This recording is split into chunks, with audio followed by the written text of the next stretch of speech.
Expus uma tradição familiar tóxica e isso acabou com metade da família presa. Eu ensinei às minhas primas uma língua que mudou nossas vidas para sempre. Veja bem, minha família tinha essa regra sobre mulheres e silêncio. A voz de uma mulher era considerada veneno após seu 16º aniversário. A cerimônia do silêncio acontecia à meia-noite, e seu pai te segurava enquanto sua mãe costurava um fio vermelho em seus lábios. Não literalmente, mas você usava aquele fio no pulso como um lembrete. Quebre a regra uma vez. Eles te trancarão na lavanderia sem comida. Quebre-a 2 vezes. Eles arrancarão um dente e ninguém a quebrou 3 vezes para saber o que acontece. O silêncio das mulheres era como uma moeda. O homem que tivesse a casa mais silenciosa era o mais elogiado na sociedade. Em reuniões de família, meus tios competiam como crianças exibindo figurinhas de beisebol. Mira não faz um som desde janeiro. Gabava-se o tio Dev, abrindo os dedos. Em resposta, o tio Raj se inclinava para trás, sorrindo. Isso não é nada. A Priya já está há 2 anos. Quando o médico fez uma pergunta a ela em seu check-up, ela apenas apontou para mim para responder. Na verdade, sou a louco dizer isso em voz alta. Mas por tanto tempo, as coisas simplesmente eram assim. E eu mesma era a pessoa mais barulhenta que conhecia. Eu não conseguia nem mesmo passar por uma conversa sem rir de algo que a outra pessoa dizia, mesmo que não fosse para ser engraçado. Eu adorava cantar letras em voz alta e fazer sons estranhos com meus amigos. Então eu sabia que se não encontrasse uma solução logo, minha vida estaria acabada. Mas eu queria que o problema desaparecesse por si só, e um dia, ele desapareceu. Eu estava na 7ª série quando a senhorita Brown nos disse que precisávamos aprender uma língua estrangeira, e meus ouvidos se aguçaram porque ASL, a língua de sinais americana, contava.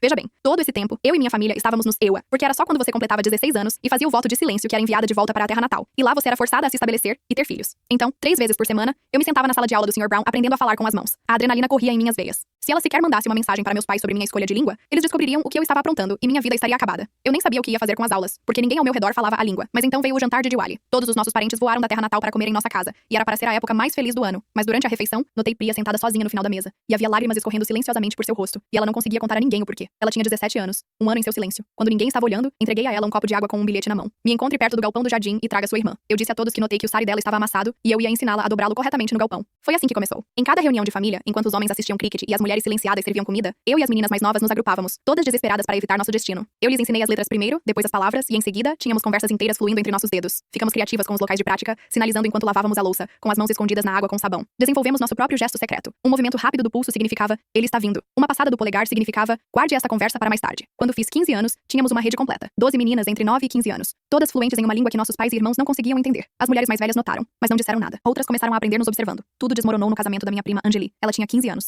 e ia se casar com um homem de 65 anos que a escolheu especificamente por seu silêncio precoce e bem treinado. Estávamos no meio da cerimônia quando notei a irmã dela de 11 anos me encarando, e quando olhei para as mãos dela, ela sinalizou. Ele machuca ela. Ela me mostrou os hematomas. Eu observei Anjali parada ali em seu sari de casamento vermelho, incapaz de se opor ao seu próprio casamento, e algo em mim estalou. Quando ele começou o voto final, eu me levantei e falei, mas desta vez não foi em língua de sinais, foi em voz alta. Ela não quer este casamento, ele tem a machucado. O rosto da minha mãe ficou branco como um fantasma, e houve suspiros por toda parte. A sala explodiu. 200 convidados me encarando enquanto eu quebrava a regra principal. Meu pai agarrou meu braço, sibilando sobre vergonha e consequências, mas ele congelou no lugar porque outras 6 meninas se levantaram, algumas falando pela primeira vez em anos. Nós sabemos das agressões, exclamou uma. Isso é ilegal pra caramba, gritou outra. Foi quando ouvi sirenes lá fora e pela janela. Vi 2 carros de polícia e uma van do conselho tutelar. Alguém os havia chamado sobre um casamento em andamento. Veja a história completa clicando neste vídeo aqui embaixo.